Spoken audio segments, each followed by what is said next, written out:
पहला प्रश्न देखिए क्या है, आवर्त गति किसे कहते हैं, यानी हार्मोनिक मोशन क्या है वो हमें बताना है। तो इसकी परिभाषा देखिए, जब कोई वस्तु अपनी गति को समय के निश्चित अंतराल के बाद दोहराती है, रिपीट करती है, तो ऐसी गति को आवर्त गति कहते हैं। तो क्या समझ में आया, कोई वस्तु है जो अपनी गति को निश्चित समय अंतराल के बाद, ठीक है, निश्चित समय अंतराल के बाद बार बार दोहराती है, तो इस तरह की जो गति होती है उसे आवर्ती गति कहा जाता है। जैसे मशीन की सुई का जो गति होता है, नीचे और ऊपर आता है, तो एक निश्चित समय के अंतराल पे बार बार को रिपीट करता है, ठीक है। और पृथ्वी द्वारा सूर्य का परिक्रमा करना भी क्या है, आवर्त गति है। घड़ी की सेकंड की सुई का घूमना हो, और ऐसी तमाम गतियाँ जो बार बार अपने आप को निश्चित पथ में रिपीट करती हो, तो वो कहलाती है आवर्ती गति। ये समझ में आ गया, तो ये परिभाषा हो गई। दूसरा देखिए, जब एक उपग्रह यानी सैटेलाइट वृत्तीय पथ पर एक चक्कर पूरा करता है, तब उसका विस्थापन क्या होता है, तो हमें बताना है। ये प्रश्न के कथनानुसार एक वृत्तीय पथ है और यहाँ पे ग्रह है, और इसका एक चक्कर कौन लगाता है, उपग्रह। तो एक चक्कर यहाँ पे आता है तो पूरा कर लेता है, ऐसे जाता है, और एक चक्कर यहाँ पे आता है तो पूरा कर लेता है। तो यहाँ पे आने पे उसका विस्थापन क्या हुआ, विस्थापन क्या होती है, प्रारंभिक और अंतिम स्थिति की न्यूनतम दूरी, वो विस्थापन कहलाती है। तो विस्थापन तो शून्य हो जाएगा। आपको इसका आंसर लिखना है, उपग्रह का विस्थापन शून्य होगा, क्योंकि एक चक्कर पूरा करने के बाद उसी बिंदु पे वापस आ जाता है जहाँ से वो प्रारंभ करता है। तीसरा देखिए, एक पिंड जब सीधे ऊपर की ओर फेंका जाता है, तब h ऊंचाई तक पहुंचने के बाद पृथ्वी पर वापस आता है। पिंड द्वारा तय की गई कुल दूरी और उसका विस्थापन क्या होगा। काफ़ी आसान सवाल है ये, ऐसे समझना है। ये धरातल है और इसकी ऊंचाई h है। यहाँ से कोई पिंड फेंका जाता है h ऊंचाई पर, तो h ऊंचाई पे पहुँचने के बाद पुनः नीचे आती है, ठीक है। तो टोटल दूरी कितनी हो गई, h प्लस h यानी 2h हो गई, ठीक है। तो ऊपर गई फिर नीचे आ गई, यानी अपनी आरंभिक बिंदु पे वापस आ गई, तो विस्थापन कितना होगा, विस्थापन तो शून्य हो जाएगा, ठीक है। वो आंसर ऐसे करना है, पिंड द्वारा तय की गई कुल दूरी डिस्टेंस है, h ऊंचाई तक पहुंचने में दूरी प्लस पृथ्वी पर वापस आने में दूरी, h प्लस h 2h हो गया, दूरी हो गई। कुल विस्थापन देखिए, h ऊंचाई तक वापस ऊंचाई तक पहुंची और माइनस वापस आने में, क्योंकि जो गुरुत्वीय बल है पृथ्वी का वो नीचे से ऊपर की तरफ कार्य कर रहा है, तो उससे वापस आने में माइनस हो जाएगा, तो h माइनस h यानी कैंसिल आउट, तो जीरो हो गया। आपको वैसे भी समझना है कि प्रारंभिक और अंतिम स्थिति जो न्यूनतम दूरी होती है वो विस्थापन कहलाती है, तो वो पुनः अपने स्थान पर आ जाती है, तो वो विस्थापन तो शून्य ऐसे ही हो गया। तो ये आपको समझ में आ गया होगा। तो इसके बाद देखिए चौथा प्रश्न क्या है, सीधी सड़क पर गतिमान एक बस 7 बजे प्रातः मूल बिंदु के रूप में स्टेशन से 3 किलोमीटर दूरी पर थी और 7:15 में 5 किलोमीटर दूरी पर थी, ठीक है। उसका विस्थापन क्या था, हमें विस्थापन ज्ञात करना है। तो सबसे पहले देखिए विस्थापन क्या होता है, इसको अच्छे से समझ लेते हैं ताकि आपको समझने में कोई परेशानी ना हो। समझिए, ये कोई वस्तु है, कोई पिंड है, और इसका प्रारंभिक बिंदु है और यहाँ से चलना प्रारंभ करती है, और ये इसकी दूरी पथ है, चलते चलते और ऐसे चलते हुए यहाँ पे आके रुक जाती है। तब उस वस्तु का विस्थापन क्या होगा, विस्थापन किसे कहा जाता है, प्रारंभिक और अंतिम बिंदु की न्यूनतम दूरी, वो विस्थापन कहा जाता है। देखिए दूरी तो बहुत ज़्यादा तय की, लेकिन प्रारंभिक जहाँ से स्टार्ट किया था और जहाँ पे रुकी हुई है उसकी न्यूनतम जो दूरी होती है वही कहा जाता है विस्थापन। इसने दूरी कितनी तय की, दूरी पथ 50 किलोमीटर, और यहाँ पे इस बिंदु पे आई, लेकिन जो जहाँ से वो प्रारंभ किया था वहाँ से इसकी न्यूनतम दूरी कितनी है, 10 किलोमीटर है, तो इसका विस्थापन कितना होगा, 10 किलोमीटर होगा, ठीक है। तो समझ में आ गया आपको। तो इसको भी यहाँ पे ऐसे आपको समझना है। देखिए सीधी सड़क पर गतिमान एक बस 7 बजे प्रातः मूल बिंदु के रूप में स्टेशन से 3 किलोमीटर दूरी पर थी। तो यहाँ पे देखिए मूल बिंदु है, ठीक है, और ये एक्स अक्ष है और ये एक्स डैश है, ये प्लस और माइनस। यहाँ पे मूल बिंदु से कितनी दूरी पर थी, 3 किलोमीटर। आपको ध्यान देना है 7 बजे उसकी स्थिति मूल बिंदु से 3 किलोमीटर थी, ठीक है। यहाँ से प्रारंभ करती है, क्योंकि यहाँ पे स्पष्ट कहा गया है कि 7 बजे वहीं पे वस्तु खड़ी थी, ठीक है, मूल बिंदु से 3 किलोमीटर। अब इसके बाद देखिए, और 7:15 में माइनस कितना, 5 किलोमीटर दूरी पर थी, तो उसका विस्थापन क्या था, काफ़ी सिंपल है। तो यहाँ से पहले इसको जाना होगा मूल बिंदु, तो उसको तय करना होगा कितना, 3 किलोमीटर। बिंदु पे आएगी तो पूरा माइनस क्षेत्र में जाना होगा, तो यहाँ से तय करेगी -5, ठीक है, तो यहाँ पे आएगी। तो ये हो गया प्रारंभिक और ये हो गया अंतिम, तो इसकी न्यूनतम दूरी कितनी है, और तो दूरियां तो है नहीं, यही एक पथ है। ठीक है, तो ये दूरी अगर देखा जाए तो यहाँ से 5 और यहाँ से 3, तो इसका विस्थापन कितना होगा आप बताइए। तो इसका विस्थापन हो गया 8 किलोमीटर। ठीक है, तो आपको आंसर लिखना है बस का विस्थापन 8 किलोमीटर होगा। इसके बाद देखिए पांचवा क्या है, कोई वस्तु त्रिज्या r के एक वृत्त पर चलती है और अपने प्रस्थान बिंदु के व्यस्त सम्मुख बिंदु पर पहुंचती है, तो उसका विस्थापन और तय की गई दूरी क्या है। काफ़ी सिंपल सवाल है ये। देखिए आपको ऐसे समझना है, कोई वस्तु त्रिज्या r के एक वृत्त क्या है, एक वृत्त पथ पर चलती है। देखिए एक वृत्त ये पथ है, ठीक है, और यहाँ पे कोई वस्तु है, ये कोई वस्तु है, ये केंद्र हो गया और ये केंद्र से परिधि तक की दूरी, ये क्या है, त्रिज्या है। तो यहाँ से वस्तु चलना प्रारंभ करती है और इसके बाद देखिए उस प्रस्थान बिंदु के व्यास्तम सम्मुख बिंदु पर पहुँचती है। तो यहाँ से चलते हुए यहाँ पे आ जाती है। ठीक है, व्यास्तम बिंदु किसे कहा जाता है, देखिए यहाँ से ये पूरा जो है अगर मिला दे तो यहाँ से यहाँ तक ये क्या हो गई, ये व्यास हो गई। ठीक है, तो यहाँ से चलना प्रारंभ की और यहाँ पे आके रुक जाती है, यानी पूरा व्यास के बिंदु पे रुक जाती है। तो उसका विस्थापन और तय की गई दूरी क्या है, पहले विस्थापन ज्ञात करना है। देखिए यहाँ से यहाँ तक पहुँची r, तो यहाँ से तो इसका आधा हो गया, तो ये भी हो जाएगा r का, तो विस्थापन कितना 2r हो जाएगा। ठीक है, और तय की गई दूरी ज्ञात करना है, तो यहाँ से चलना प्रारंभ करती है और यहाँ पे आती है, तो ऐसे पथ बनता है। तो नीचे वाले हमें नहीं देखना है, नीचे वाले से कोई मतलब नहीं है, तो ये बन गया अर्धवृत्त। तो अर्धवृत्त का परिमाप हमें ज्ञात करना है, तो वही तो हो जाएगी दूरी। इसका आंसर हम ऐसे करेंगे, देखिए वस्तु का विस्थापन हो गया 2r, हमने अभी बताया दोनों को जोड़ दिया जाएगा, वस्तु द्वारा तय की गई कुल दूरी। तो वृत्त की परिधि होती है 2πr, लेकिन ये अर्धवृत्त है तो हम 2 से भाग लगाएंगे, 2 से 2 और 2 कैंसिल आउट, तो कितना बचा πr, ये मीटर में हो गया। तो उम्मीद करता हूँ ये समझ में आ गया होगा आपको।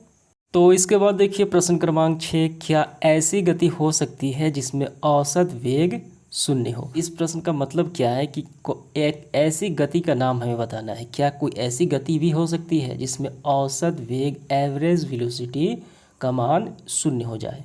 ठीक है, तो कैसे होता है, आइए इसको अच्छे से समझते हैं। कौन सी गति होती है, तो वो गति होती है वृत्तीय गति। कब होती है, जब वस्तु का विस्थापन शून्य हो और उसका औसत वेग शून्य हो सकता है। कब हो सकता है, तो वो वृत्तीय गति में वस्तु का विस्थापन शून्य हो सकता है, इसलिए औसत वेग शून्य हो सकता है। तो आइए इसको समझते हैं कैसे होता है। तो देखिए औसत वेग का फॉर्मूला क्या होता है, औसत वेग का फॉर्मूला होता है हमारा विस्थापन बटे समय, विस्थापन बटे समय। तो यहाँ पे देखिए ये क्या है, ये पूरा एक तालाब है और एक किनारे से दूसरे किनारे जाने में 90 मीटर दूरी तय करनी पड़ती है। तो एक तैराक जो है यहाँ से जाता है और 90 मिनट दूरी तय करने में उसे 60 सेकंड यानी 1 मिनट का समय लगता है। 60 सेकंड, ठीक है, 60 सेकंड में यहाँ पे आ जाता है और पुनः वापस आता है। ठीक है, 60 सेकंड में यानी 1 मिनट में दूरी कितनी हो गई, 180 मीटर। लेकिन गया और वापस आ गया, तो उसका विस्थापन क्या होगा, विस्थापन तो शून्य हो गया। समय कितना लगा, 60 और 60 120 सेकंड यानी 2 मिनट, तो विस्थापन शून्य हो गया। तो हमें गति में बताना है। तो वृत्तीय गति देखिए, वृत्तीय गति में क्या होता है कि कोई पथ पे, वृत्तीय पथ पे कोई पिंड गति करता है। ऐसे गति किया, पुनः वहाँ उसी पर आ गया, तो उसी पे आएगा ऐसे गति करके, तो विस्थापन तो शून्य हो जाएगा। और पूरा चक्कर लगाने में हो सकता है उसे 10 सेकंड लगे। ठीक है, तो हमें विस्थापन शून्य से मतलब है, समय से कोई मतलब नहीं है। ठीक है, तो अगर वृत्तीय गति में विस्थापन शून्य हो गया, समय 10 सेकंड लगा, तो औसत वेग शून्य हो जाएगा।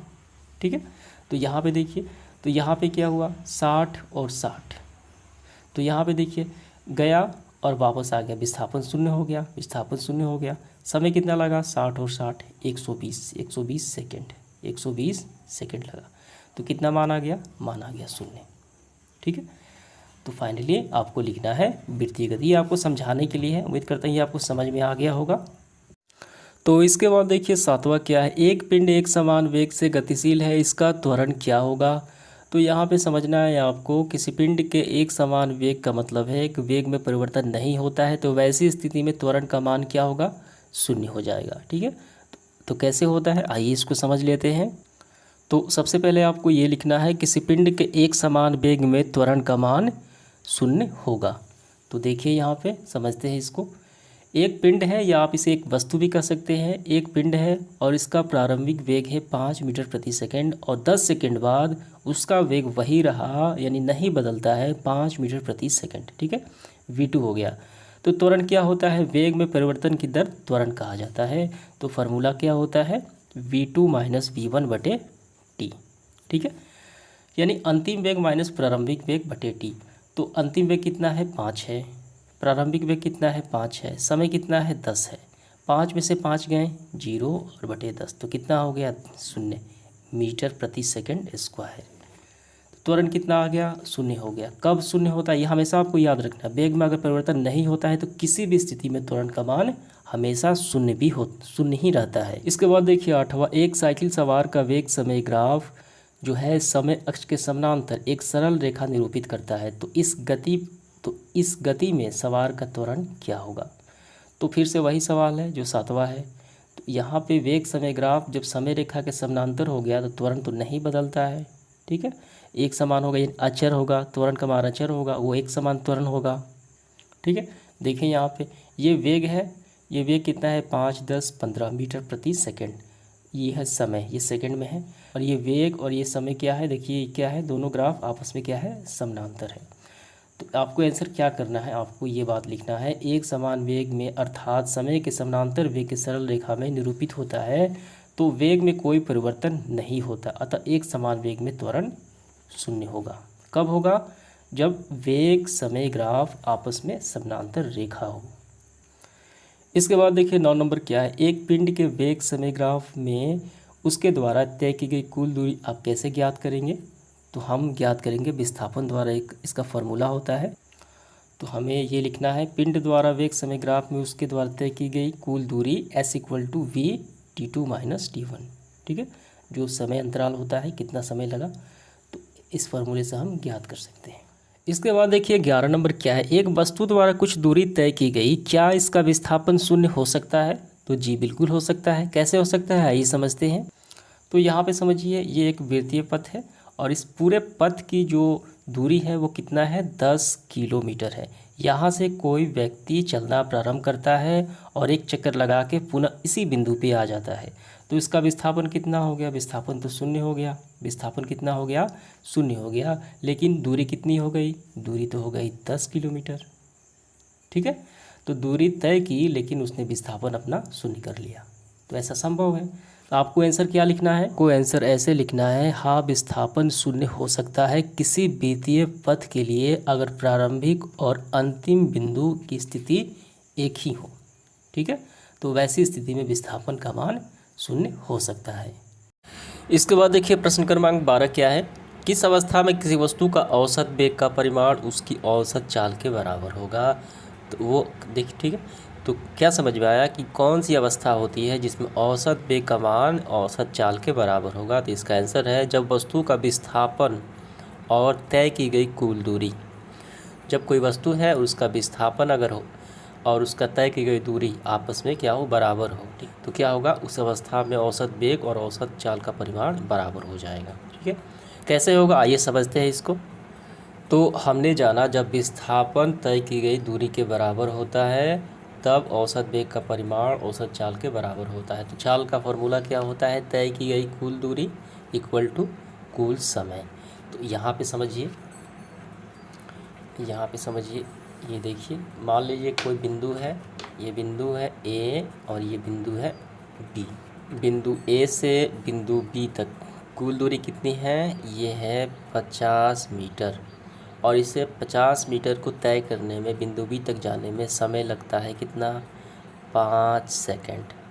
कितना लगता है? 5 सेकंड लगता है। तो हम औसत चाल निकालेंगे। तय की गई कुल दूरी यानी कोई व्यक्ति जाता है बी तक तो उसका औसत चाल क्या होगा? तय की गई कुल दूरी कितना है? देखिए ये है 50, कुल समय कितना लगा? 5 सेकंड लग गया। तो कितने बार में कैंसिल होगा? ये होगा 10 बार में। ठीक है, तो उसका औसत चाल निकल के आ गया 10 मीटर प्रति सेकंड आ गया। ठीक है, अब इसके बाद समझते हैं औसत वेग। देखिए यहाँ पे हम लिखेंगे औसत वेग। ठीक है, इसका क्या होता है, इसका होता है कुल विस्थापन, कुल विस्थापन बटे कुल समय। ठीक है, कुल विस्थापन बटे कुल समय होता है। देखिए यहाँ से व्यक्ति चला ए से और बिंदु बी तक पहुँचा, तो वो वहीं पे रह गया, तो प्रारंभिक और अंतिम की न्यूनतम दूरी कितनी हो गई, 50 मीटर हो गई। ठीक है, तो ये विस्थापन भी हो गया और दूरी भी कितना हो गया, 50 ही हो गया। विस्थापन भी 50, दूरी भी 50, तो यहाँ पे देखिए 50 और समय कितना लग रहा है 5, तो इसका भी तो सेम ही आ गया 10 मीटर प्रति सेकेंड। ठीक है, तो सेम आ गया। तो औसत चाल और औसत वेग कब होता है बराबर, जब विस्थापन और तय की गई दूरी आपस में बराबर हो जाए तब। ये समझ में आ गया आप। 13, किसी वस्तु की गति के विषय में आप क्या कह सकते हैं जिसका समय चाल समय ग्राफ समय अक्ष के क्या है समानांतर एक सरल रेखा प्राप्त होता है। तो हम कह सकते हैं ऐसी स्थिति में हम कह सकते हैं कि वस्तु एक समान चाल से गतिमान है। समझिए ये चाल हो गया और ये हो गया समय। तो यहाँ पे कोई वस्तु ये एक समान चाल से चल रही है। ठीक है, चाहे समय कोई भी हो, 5 हो, 10 हो, 15 सेकंड हो, तो किसी भी अवस्था में वस्तु एक समान चाल से चल रही है। ठीक है, तो यही हो गया चाल और समय ग्राफ में। ठीक है, जब वस्तु एक समान चाल से चलती है तो ये क्या होगा, समय के साथ ये समानांतर हो जाएगा। तो आपका उत्तर यही हो गया। इसके बाद 14, किसी वस्तु की गति के विषय में हम आप क्या कह सकते हैं जिसकी दूरी समय ग्राफ समय अक्ष के समानांतर एक सरल रेखा है। तो दूरी समय ग्राफ सरल रेखा प्राप्त होना, तो ऐसी स्थिति में हम कह सकते हैं वस्तु स्थिर है, वो गतिमान नहीं है। तो यहाँ पे समझिए स्थिर वस्तु के लिए दूरी समय ग्राफ क्या होता है, ये एक समानांतर होता है। किसके समानांतर, तो समय के समानांतर होता है। ठीक है, यहाँ पे देखिए 5 किलोमीटर चाल, यहाँ पे देखिए 5 किलोमीटर प्रति सेकंड से वस्तु चल रही है, चाहे कोई भी सेकंड हो, 10, 20, 30, तो वस्तु की स्थिति तो वो 5 पे ही है। ठीक है, तो ये वस्तु क्या है, स्थिर है। इसके बाद 15 देखिए, किसी वस्तु के एक समान एवं असमान गति के लिए दूरी समय ग्राफ की जो प्रकृति है क्या होगी। सबसे पहले देखिए एक सरल रेखा होती है। एक समान गति का मतलब कि एक निश्चित समय में निश्चित गति करती है, दूरी तय करती है। ठीक है, एक समान गति के लिए एक सरल रेखा प्राप्त होती है, असमान गति के लिए क्या होती है, सरल रेखा प्राप्त नहीं होती है। तो यहाँ पे समझिए दूरी और समय, तो निश्चित समय में निश्चित दूरी तय करती है। तो ये समान चाल से गति कर रही वस्तु का दूरी समय ग्राफ एक हमेशा सरल रेखा प्राप्त होता है। और यहाँ पे देखिए असमान चाल के लिए दूरी समय ग्राफ देखिए ऐसे होता है, सरल रेखा नहीं, ये क्या होता है, ये वक्र टाइप का होता है। 16 नंबर देखिए, काफ़ी सिंपल सवाल है ये। चाल समय ग्राफ की 4 स्थितियाँ दिखाई गई हैं। यहाँ पे चाल और समय 4 स्थितियाँ हैं, तो प्रत्येक स्थिति में हमें जवाब देना है। देखिए पहला क्या है, चाल नियत है, तो कौन सी चाल नियत है, तो चाल नहीं बढ़ रही है। तो हमने कब देखा था, जब समय के साथ ये समानांतर पथ बनता है। ठीक है, तो ये तीसरा क्या है, चाल नियत है। आपको लिखना है जो स्थिति 3 है वो चाल नियत को दर्शाता है, चाल। ठीक है, अब इसके बाद देखिए चाल घट रही है, तो ये हो गया स्थिति 1। चाल पहले देखिए था, मान लीजिए 20 है, फिर 10 है, 5 है, तो ऐसे यहाँ पे करते करते यहाँ एक समय में चाल क्या हो गया, 0 हो गया, नीचे की ओर ढाल है इसकी। ठीक है, तो ये कौन सा होगा, पहला हो जाएगा दूसरा का। इसके बाद देखिए तीसरा, चाल बढ़ रही है, तो चाल तो ये बढ़ रही है, दूसरा निश्चित समय में निश्चित चाल दूरी तय कर रही है, तो चाल बढ़ रही है, ये दूसरा हो गया। चौथी स्थिति में क्या कर सकते हैं, ये देखिए चौथी स्थिति में हम कह सकते हैं कि पहले स्थिति में चाल, तो चौथी स्थिति में आपको लिखना है कि पहले चाल बढ़ती है और फिर चाल क्या होती है, स्थिर होती है, फिर चाल घटने लगती है। ठीक है, तो ये समाप्त हो गया। इस 17 नंबर, 7 मीटर त्रिज्या के एक वृत्त पर कोई वस्तु 4 मीटर प्रति सेकंड की एक समान चाल से चलती है, तो एक चक्कर पूरा करने में उसको कितना समय लगेगा। ठीक है, तो आइए इसको डायग्राम की मदद से हम लोग समझते हैं। ये वृत्त है, ठीक है, वृत्तीय पथ है और इसकी त्रिज्या कितनी है, 7 मीटर है। तो इसी पे वस्तु चलती है। ठीक है, कितना, 4 मीटर प्रति सेकंड वेग से चलती है, तो एक चक्कर पूरा करने में कैसे गई, पुनः वापस आ गई, कितना समय लगेगा। हमें तो समय ज्ञात करना है, तो समय का फार्मूला क्या होता है, समय का फार्मूला होता है दूरी बटे चाल। क्या होता है, दूरी बटे चाल। तो दूरी क्या है, ये वृत्तीय परिधि हो गई, तो दूरी का हम परिधि लेंगे। ठीक है, क्या होगा, 2πr होगा। और चाल क्या है हमारा, चाल तो v है। ठीक है, तो ये हो गया समय इक्वल टू 2πr बटे v। तो इसको हम हल करते हैं। तो आपको ऐसे लिखना है, वस्तु वृत्त की परिधि पर चल रही है, अतः दूरी क्या हो गई, 2πr हो गई, और त्रिज्या हमें दी गई है 7 और वेग दिया गया है 4 मीटर प्रति सेकंड वेग से चल रही है। तो समय निकालेंगे दूरी बटे चाल। तो दूरी कितनी हो गई देखिए 2πr, ये वृत्त की परिधि हो गई। चाल हमें दिया गया है 4, तो मान हम रखते हैं 2 पाई का मान 22/7 हो गया। r का मान तो दिया गया है 7 दिया गया है, बटे में 4 हो गया। 7 से 7 कैंसिल आउट हो गए। देखिए यहाँ पे क्या बचा 22 दूनी 44, तो 44/4 हो गया। तो इसको कैंसिल आउट कर दिया जाए तो ये 11 से हो गया। ठीक है, 11 सेकंड हो गया, 11 सेकंड निकल गया आपका। इसके बाद 18 नंबर देखिए, वेग समय ग्राफ के नीचे के क्षेत्र से मापी गई राशि क्या होती है। तो इसका आंसर क्या होगा, वेग समय ग्राफ के नीचे के जो क्षेत्र है यानी क्षेत्रफल में मापी गई राशि वस्तु के विस्थापन के परिमाण के बराबर होती है।